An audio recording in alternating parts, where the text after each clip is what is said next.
तो आ जाओ फ्रेंड्स, अभी हम देख लेते हैं कि आईटीसी लेने से पहले कि आईटीसी हम बुक करते हैं तो आईटीसी के लिए हमें सबसे पहले क्या चीज़ जाननी पड़ती है। जो इनकम टैक्स रिटर्न, सॉरी, जो जीएसटी की रिटर्न्स भरी जाती है तो उसमें हमें बेसिकली उसमें क्या क्या जानकारी हमारे पास होनी चाहिए। तो उससे पहले हम देख लेते हैं कि गवर्नमेंट्स की जो टैक्स स्लैब जो उन्होंने डिसाइड कर रखा है, किसके अकॉर्डिंग पे कौन सी छूट मिलती है, किसको कौन सा टैक्स अप्लीकेबल होता है, उसके बारे में हम थोड़ा बेसिक रूट लेके चलते हैं साथ में। सबसे पहले मैं बता देता हूँ आपको जीरो रेटेड सप्लाई के बारे में। जो एक्सपोर्ट सारे बिजनेसेस हैं उसके ऊपर, जो एक्सपोर्ट है उसके ऊपर जीएसटी नहीं होगा। और स्पेशल इकोनॉमिक जोन के अंदर जो आते हैं, जैसे आप बेसिकली मानिए इकोनॉमिक जोन के अंदर कि आपको कि आप सप्लाई, देखिए ये स्पेशल इकोनॉमिक जोन है, यहाँ से आप सप्लाई जा रही है किसको, स्पेशल ही इकोनॉमिक जोन में जा रही है, तो वो वापस से एग्जम्प्ट माना जाएगा, जीरो रेटेड सप्लाई हो जाएगी, वो एग्जम्प्ट रहेगा। ठीक है, तो ये एक तो बात यहाँ पे ये आ गई है। दूसरी बात कैसे है कि अगर special supply from economic zone से है तो उसमें अगर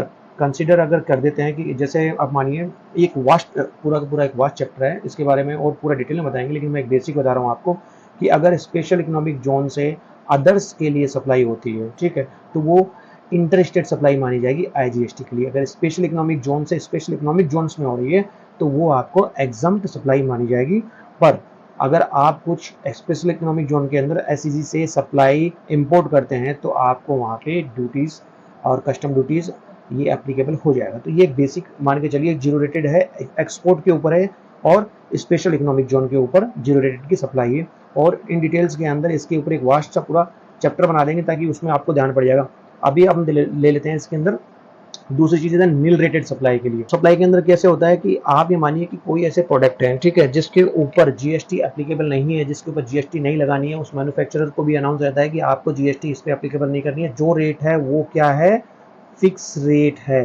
तो जिसके ऊपर फिक्स रेट है, जिसपे जो भी प्रोडक्ट मैन्युफैक्चर हो रहा है वो आपकी एक नील रेटेड कैटेगरी के अंदर आ जाएगी। मानिए आप कोई भी ऐसा प्रोडक्ट है जिस प्रोडक्ट के ऊपर मैन्युफैक्चरिंग हो रही है और वो प्रोडक्ट पे जीएसटी एप्लीकेबल नहीं होनी चाहिए, तो क्या होता है कि वो नील रेटेड के अंदर आती है। ठीक है, अगर नील रेटेड का कोई भी प्रोडक्ट है, मान लीजिए कोई एक प्रोडक्ट है आज इसको नील में डाला हुआ है, ठीक है, तो इन फ्यूचर गवर्नमेंट क्या कर सकती है कि मानिए कुछ एक्स्ट्रा प्रोडक्ट है जिसके ऊपर नील रेटेड में ये सप्लाई देने के लिए फैसिलिटी गवर्नमेंट ने दे रखी है, लेकिन इन फ्यूचर इस प्रोडक्ट को वो टैक्सेबल कर सकते हैं।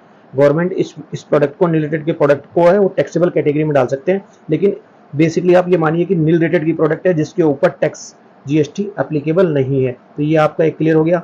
ठीक है, तो ये वाला आपका पॉइंट हुआ, ये वाला आपका पॉइंट हुआ। एग्जम्प्टेड सप्लाई, एग्जम्प्टेड सप्लाई कैसा होता है कि वो वाले गुड्स, जो गुड्स जैसे कि एग्रीकल्चर प्रोडक्ट्स होते हैं, ठीक है, या फिर वो जो ह्यूमन बींग को सर्वाइवल के लिए कंपलसरी होते हैं। ठीक है, अभी मैं बात करूंगा कि पानी पे, वाटर पे क्या जीएसटी रहता है, आप सोच के बताइए। नहीं, वाटर पे जीएसटी नहीं है, लेकिन वाटर को अगर ब्रांडेड करके ले लिया तो उस पर जीएसटी अप्लीकेबल हो जाएगा। ठीक है, तो उस पर जीएसटी अप्लीकेबल हो जाएगा, ये आप मानिएगा।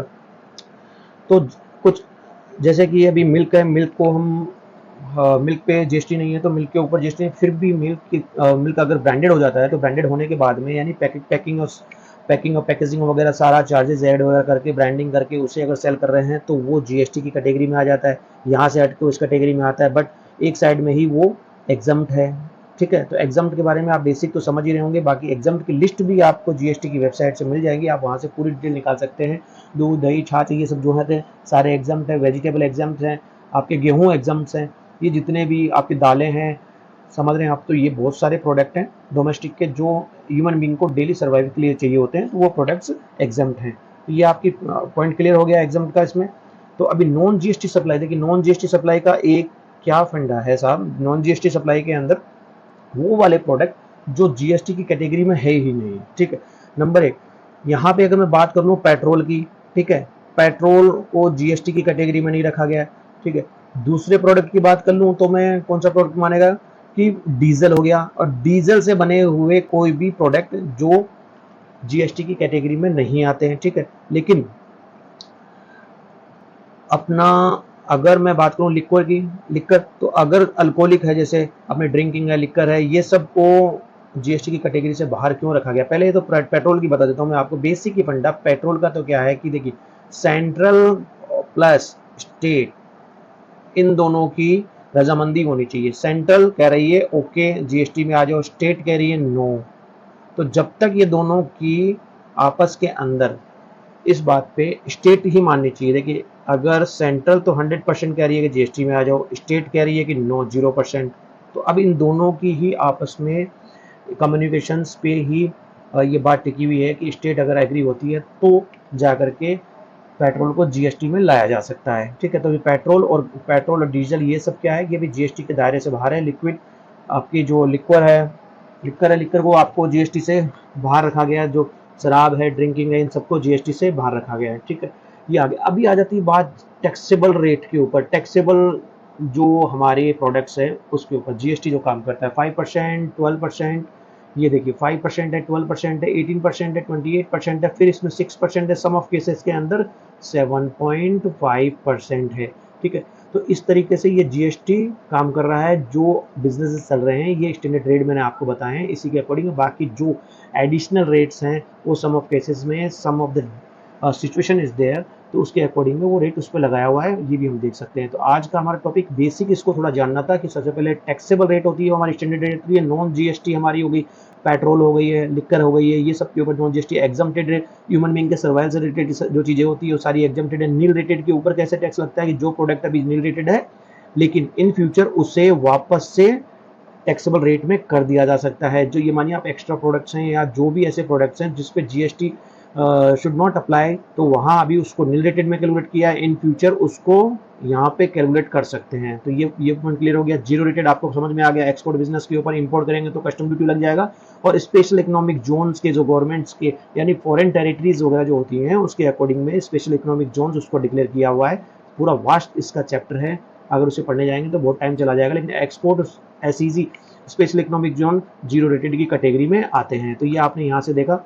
अभी हम नेक्स्ट की स्लाइड ले लेते हैं। तो फ्रेंड्स अभी देखिए जीएसटी की जो रजिस्ट्रेशन है, देखिए GST registered person limit 20 lakh regular. अधिक रेगुलर हो गया आपका, एक हो गया कंपोजिशन स्कीम का हो गया। तो मैं रेगुलर की अभी यहाँ पे बात कर लेता हूँ आपसे।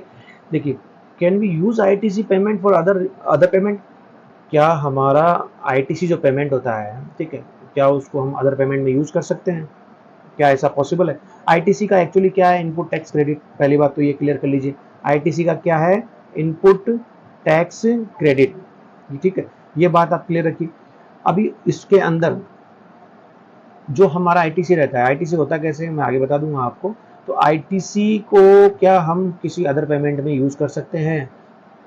आप बताइए, क्या पॉसिबल है? मानिए आपने कहा कि मेरे पास आप एक बिजनेसमैन है, आपके पास आईटीसी पड़ा है 50,000 का, आपने घर में डिस्क्लोज कर दिया और घर में आपके दादाजी बोल देंगे जाके यार भैंस लिया, तो क्या पॉसिबल है? आप कह दोगे कि यार आईटीसी पड़ा है, आपके दादा बोलेंगे कि जाके वो भैंस वगैरह लिया, तेरे पास आईटीसी नाम के लेजर के अंदर कोई बैलेंस पड़ा है, तो क्या पॉसिबल है? Is that possible? Can you buy the bhains from the market with the ITC amount which is you have saved? No, can't possible, because of this is only set up with the tax amount in the government portal। ITC जो अपना cash credit ledger है, जो ITC का जो credit ledger है, उससे सिर्फ आपकी टैक्स के अमाउंट को ही सेटअप कर सकते हैं। ठीक है, तो ये क्या होता है कि can we use ITC payment for the other payment? No, ये सब बात ठीक है।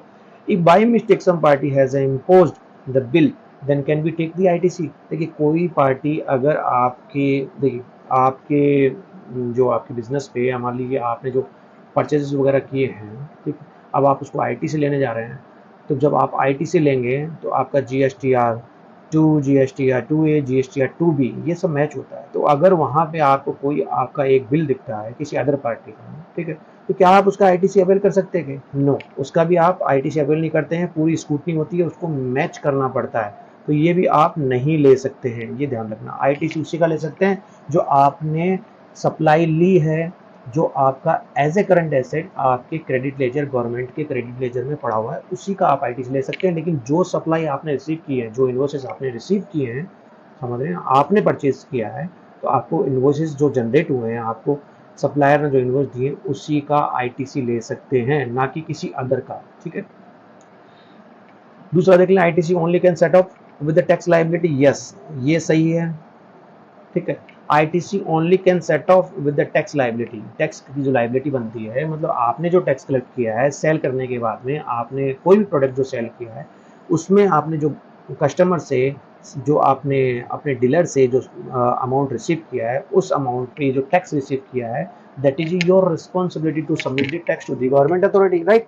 तो उसके अंदर कैसा होता है कि आपको ही only ITC only can set up with that amount, जो मैंने आपको बताया। तो ये बात क्लियर हो चुकी है, ठीक है। तो अभी नेक्स्ट स्लाइड पे हम चले जाते हैं।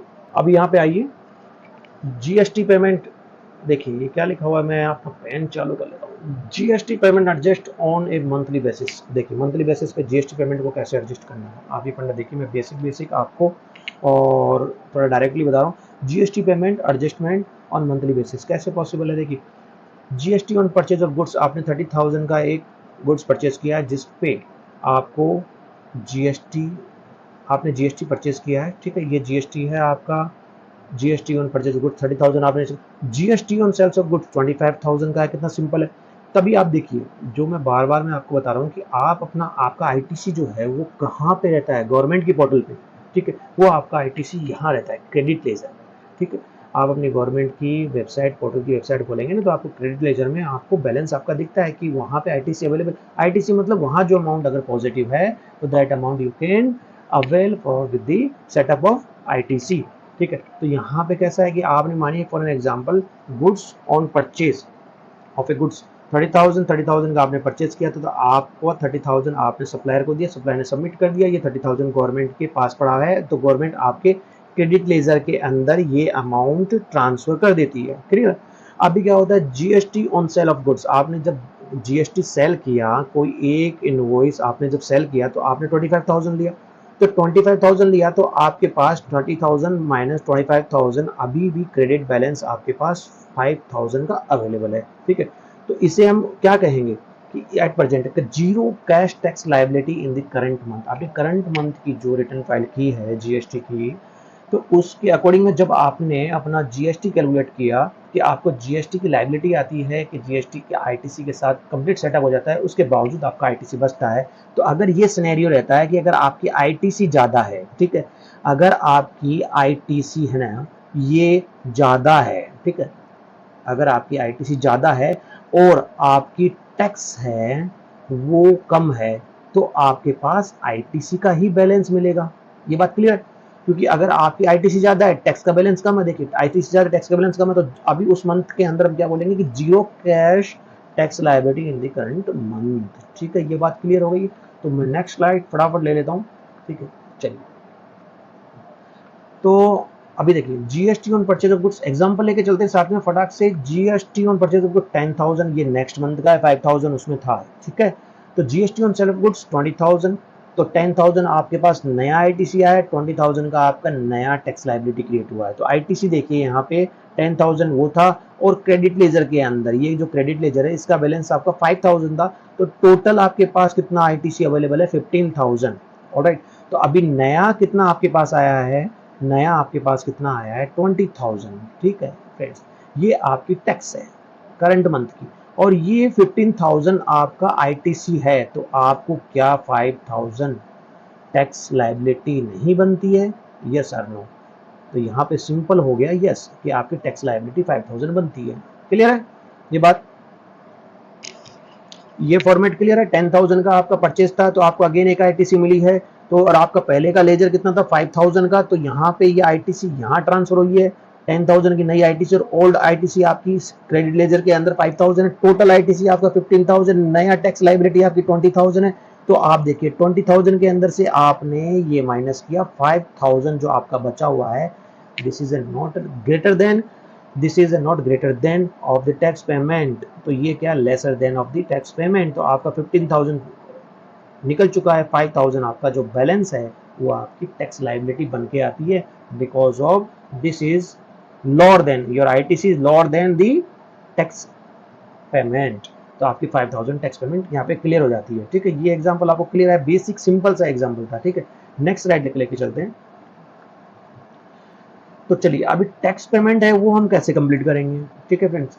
टैक्स पेमेंट को हम कंप्लीट कर कैसे करेंगे कि वो देख लेते हैं, ये भी बहुत जोरदार एक, देखिए फ्रेंड्स अभी हमारी टैक्स लायबिलिटी निकल के आ गई है, ओके। तो अभी टैक्स लायबिलिटी कितनी है आपकी 5K, ये आपने पहले देख लिया दोनों स्लाइड्स के अंदर। तो सिंपल, अब हम क्या करते हैं, टैक्स पेमेंट करने के लिए वेबसाइट पे जाते हैं, गवर्नमेंट की जीएसटी की वेबसाइट पे। टैक्स पेमेंट थ्रू किसके थ्रू हो सकता है? पहले तो सबसे पहली बात है, मैंने क्या बोला था आपको कि आपका जो आईटीसी क्रेडिट लेजर के अंदर है, तो जितना भी आपकी जो टैक्स लायबिलिटी आती है, सबसे पहले वो आपकी क्रेडिट लेजर के साथ में सेटअप होगी। तो ठीक है फ्रेंड्स, तो सबसे पहले ये देखिए, नंबर 1 आईटीसी क्रेडिट लेजर क्या कहता है, old balance 5000, new balance 10000, total balance 15000, ये आपके पास अवेलेबल है। कैश पेमेंट, अभी हुआ क्या था, मैंने इसका सेटअप ले लिया पहले, ठीक है, जीएसटीआर 2B से मैंने इसका सेटअप ले लिया। जीएसटीआर 3B को जब सबमिट करेंगे तो उससे पहले या फाइलिंग करते समय हमें अपना टैक्स पेमेंट करना पड़ता है। तो 5000 मेरी टैक्स लायबिलिटी आई है। तो अभी जब ये तो मेरा सेटअप हो गया, अभी मेरे पास कोई आईटीसी अवेलेबल है ही नहीं, क्लियर है। तो अभी मुझे क्या करना है, 5000 का टैक्स पेमेंट है वो मुझे सबमिट करना है। तो मैं क्या करूंगा, पहले वाला पेमेंट था यानी 20000 का, होप यू अंडरस्टैंड, जो पहले 20000 का जो पेमेंट बना था लास्ट वाले इनवॉइस में, पीछे वाली स्लाइड्स में, तो उसके अंदर से मैंने क्या किया, ये मानिए यहाँ पे 20000 का पेमेंट था, तो उसमें से सबसे पहले मैंने तो 15000 रुपये, तो 15000 रुपीज़ तो यहाँ से दे दिए। अभी बचा मेरा 5000, ये 5000 बचा हुआ मेरा, ये पेमेंट मुझे कहाँ से देना पड़ेगा, कैश पेमेंट। यानी मुझे ऐसा नहीं कह सकता हूँ कि सर 5000 है, नेक्स्ट मंथ में मेरा जब आईटीसी अवेलेबल होगा तब मैं उसमें से आप सेटअप कर लेना गवर्नमेंट को, नहीं जी, आपको मंथली रिटर्न फाइल करनी पड़ती है। तो उसके अकॉर्डिंग में ही 5000 का बैलेंस आपको गवर्नमेंट को सबमिट करना है। तो आपको देखिए यहाँ पे मैंने कैलकुलेशन दिया है, 10000 का टैक्स पेमेंट था, 15000 आईटीसी ले लिया है मैंने सीएल से, ठीक है, क्रेडिट लेजर से, और 5000 का टैक्स पेमेंट है। तो मैं क्या करूँगा, टैक्स पेमेंट के कॉलम में जाऊँगा गवर्नमेंट की वेबसाइट में, और वहाँ से कैश पेमेंट चुनूंगा, कैश या बैंक, ठीक है फ्रेंड्स, कैश ले लूँगा, या फिर मैं ले लूँगा बैंक, या फिर ले लूँगा नेट बैंकिंग, या फिर ले लूँगा कैश एट बैंक, ठीक है। ये जितने भी ऑप्शंस अवेलेबल हैं उन्हीं के अकॉर्डिंग में जा करके मैं अपना पेमेंट कर दूंगा गवर्नमेंट को, ये पेमेंट मेरा सबमिट हो जाएगा। अब फ्रेंड्स बात आती है यहाँ पे कि हमें कैसे मालूम चलेगा कि मेरा टैक्स पेमेंट कितना बना। जैसे देखिए, ये तो मैंने सिंपल फॉर्मूला बता दिया, फॉर्मेट बता दिया आपको। अभी आपको कैसे मालूम चलेगा कि अभी फ्रेशर हैं, अकाउंटेंट है, या फिर अकाउंटिंग कर रहे हैं, अगर जीएसटी की आपको जीएसटीआर 2A 2B नहीं मालूम करना आता है, तो अब कैसे मालूम चलेगा कि मैं कौन से इनवॉइस को आईटीसी में ले सकता हूँ, कौन सा इनवॉइस आईटीसी में आ चुका है, कितने इनवॉइस आ चुके हैं, कितना इनवॉइस नहीं आया है, ये आपको कैसे मालूम चलेगा। अभी हम क्या करेंगे, नेक्स्ट वीडियो पे उसकी पूरी बात कर लेंगे, ठीक है फ्रेंड्स।